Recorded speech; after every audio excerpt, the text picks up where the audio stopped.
ingénieurs syndicalistes congolais ici à Marrakech. C'est des jeunes qui sont en détresse. Ils ont fait leurs 5 ans d'études, ils ont fini. Et malheureusement, l'État congolais n'assure pas ses engagements. Donc l'État congolais n'arrive pas à payer les 6 milliards, alors que l'école a demandé que l'État pouvait verser 30% de la dette. Donc l'État pouvait verser 1 milliard 800, c'est ça? Pas de 2 milliards, on va dire. 1 milliard ou 2 milliards pour que ces étudiants-là puissent avoir leur diplôme et rentrer chez eux pour étudier ou pour travailler au Congo s'ils travaillent. Donc on ne peut pas accepter que notre pays agit de cette manière par rapport à ces étudiants-là, par rapport à nos enfants qui sont ici à l'extérieur, qui se sont donné du mal pour étudier, qui se sont privés de leur famille. Et aujourd'hui, ils ont fini, au lieu de retrouver leur famille ou de retrouver du travail, ils sont bloqués. Et cela fait plus d'1 an. 1 an. Bon, on a fini, nous avons terminé, nous avons soutenu en juillet 2022. Donc, le ministre était censé venir nous prendre en août. Et c'est justement, le plan était pour eux que, puisque nous avons fini, que chacun puisse libérer le campus. Et que...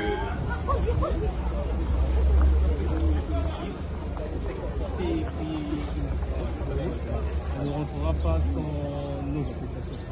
Et puisque vous avez dit que c'est le premier quinzaine du mois de mars que le PDG viendra avec les appréciations, puisque vous doutez en nous que nous n'allons pas les produire. Moi, je ne relance pas ce débat. On a déjà tiré les conclusions. Non, on n'a pas. Après le dimanche en 8, je n'ai plus de discussion avec vous. Ok. C'est ça le plan, c'était ça le projet. Et nous avons eu à manifester. Et c'est ce qui a conduit le ministre de venir ici. Donc d'abord la délégation pour la première fois en décembre. Puisqu'ils ont échoué, il fallait qu'il rentre dans son laboratoire où il était question d'avoir un plan. Notre position reste ferme, on ne peut pas bouger ici sans le diplôme. Vous ne m'attendez plus. Je ne serai plus là. C'est pas grave, nous on reste ici. Ok. Nous on reste ici, vaut mieux la mort ici. Après je rentre au Maroc. Oui, à l'UPEM. Il y a l'université privée de Marrakech au campus. Nous restons au campus. Vous êtes libérés de non, on ne sortira pas sans le diplôme. Encore pour nous filouter, puisqu'ils ont déjà filouté des anciens. Retournons au pays, voici, on devait vous délivrer des diplômes. Et on a vu des attestations qui ont été délivrées, signées par le ministre lui-même. Donc on ne veut pas se retrouver dans la même configuration nous aussi. La raison pour laquelle, puisque la promesse a été donnée au PDG de se rendre à Brazzaville en mars, au lieu que l'invitation du PDG arrive en mars et que nous soyons au Congo en attendant l'éventuelle délivrance des diplômes, nous avons opté de rester ici. Sans diplôme ou rien. On ne rentrera pas. On reste ici. Vous voulez protéger l'avenir des enfants de rue. Vos enfants sont tranquilles, non? Vos enfants sont tranquilles. Les enfants de rue. On retourne dans nos chambres. On retourne dans nos chambres. On est ici. Tant qu'on n'a pas le diplôme, on reste là. Jusqu'au mars. On retourne dans nos chambres. Jusqu'au mois de mars. Jusqu'au mois de mars. Comment ça vous allez Que le ministre, le Premier ministre lui-même, il serait fidèle à ses promesses, nous apprécierons ce qui sera fait. Voilà. Et j'ai une question à vous poser. Vous continuez à percevoir vos bourses? En fait, l'État congolais est démissionnaire à tous les points. Voilà. Donc, vous vivez ici sans revenu? Non, non.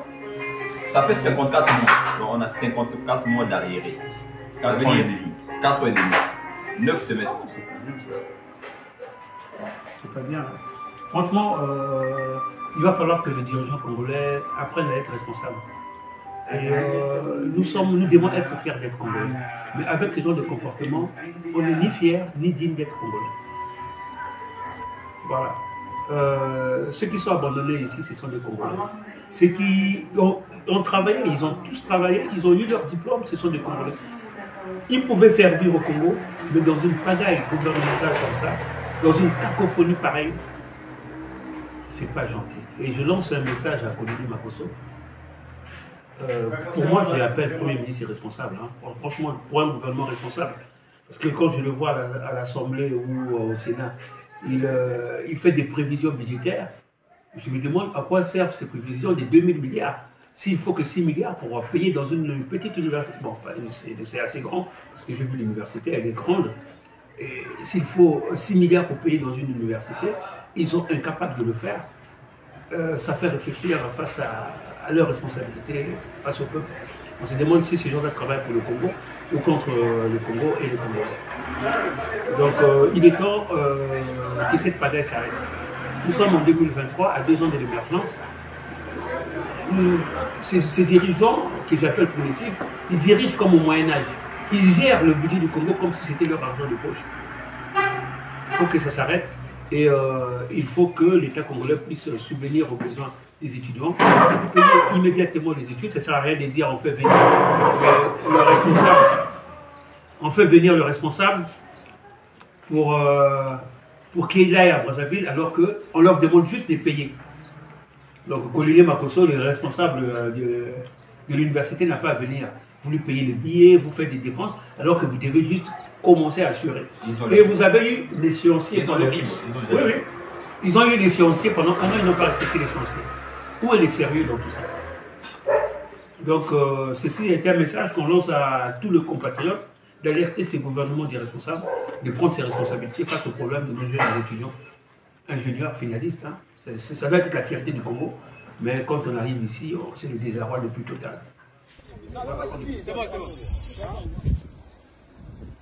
Parce que ça c'est... Non, go, c'est un côté. Qu'est-ce qu'ils vont faire, sérieux? Son Excellence, Monsieur le Président de la République, nous les étudiants, je vais dire les ingénieurs et managers envoyés par l'État à l'université privée de Marrakech, nous avons accompli notre mission. Nous avons été formés, nous sommes les cadres. Alors, on ne peut pas ramener un cadre au Congo sans diplôme. Nous avons compris que le ministre Ghislain Thierry Manguessa Ebomé est venu avec un projet machiavélique, purement satanique, de nous ramener au Congo sans diplôme. Nous disons non à ça. Nous rejetons cette décision. C'est une décision infernale qui ne nous honore pas. Ça n'honore pas aussi le pays. On ne peut pas comprendre ça. 6 mois, on a fini sans solution. Et il est préoccupé de nous ramener au Congo sans diplôme. En tout cas, pardonnez-moi le temps que j'ai... Le temps, parce que je suis tellement dépassé. 5 ans d'études à l'université privée de Marrakech, et on veut me ramener au Congo sans diplôme. Je vais bien rentrer chez moi, je précise, mais avec mon diplôme. Alors, si le diplôme n'est pas encore disponible, ne fût-ce que les attestations, je vais rentrer chez moi. Alors, monsieur le ministre a dit encore que le chef du gouvernement, monsieur Colini Makosso, a envoyé une lettre auprès du monsieur Mohamed Kabash. On ne peut pas déshumaniser nos ingénieurs. On ne peut pas, quand on a vu Manguessa venir ici, leur parler comme des enfants, comme s'ils parlaient avec les gens. C'est là qu'il est responsable. Et c'est un manque de respect. Quand un dirigeant vient voir ses compatriotes, surtout en souffrance, il y a une façon de parler aux dirigeants. Voilà. Donc nous demandons à Sassou de prendre sa responsabilité et de ne pas se faire. Vous voyez une lettre auprès du monsieur Mohamed Kabash, le responsable de l'université privée de Marrakech.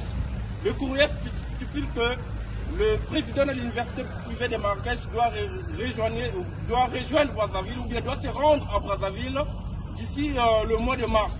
Alors notre décision reste ferme. On va attendre jusqu'au mois de mars. Nous allons tous rentrer au Congo au mois de mars avec nos diplômes. C'est ça notre position aujourd'hui. Pas de discussion sur ça. Je vous remercie. Comme un délinquant. Parce que ce soit le Sassou lui-même et tout son gouvernement, ils se comportent comme des délinquants face aux Congolais. Ils sont irresponsables face aux situations des Congolais. Et c'est des situations ingérables. Vous avez vu 54 mois d'arrêt des salaires. Donc les jeunes qui viennent pour étudier, l'État ne paye ni la bourse pour qu'ils survivent, et ni les études alors qu'ils ont fini. Et ni même le campus. Donc il y a un problème et nous devons prendre conscience de ces problèmes. C'était quelque chose à dire. Bon, merci. On a besoin de Congo. Que un frère à boire, va souffrance de le vivre. Ça fait 5 ans que je me dis ça. Et ça fait depuis juillet de Malsa, il y a 7e mois. Je suis à l'université. Je suis maison avec son diplôme. Parce que je me dis ça. Ma famille qui a compté que but, boire aussi qui a compté que but. Voilà, mais je vais boire sans papier, je me manque pour option. Je suis à l'université, on va plus à table attestation, je suis sauce vie à but. Soit dans le Congo ou bien ailleurs, je suis fouillé vie. Parce que dans le Congo aussi, c'est ça que je veux. Boire qui a beaucoup. Donc, message que vous avez lancé, il y a beaucoup de situations à but. Vous avez besoin de migrants. Vous avez besoin de ça le monde par rapport à les études de ça. Bon, merci beaucoup. Une lettre auprès du monsieur Mohamed Kabash, le responsable de l'université privée de Marrakech. Le courrier stipule que le président de l'université privée de Marrakech doit rejoindre Brazzaville ou bien doit se rendre à Brazzaville d'ici le mois de mars. Alors notre décision reste ferme. On va attendre jusqu'au mois de mars. Nous allons tous rentrer au Congo au mois de mars avec nos diplômes. C'est ça notre position aujourd'hui. Pas de discussion sur ça. Je vous remercie.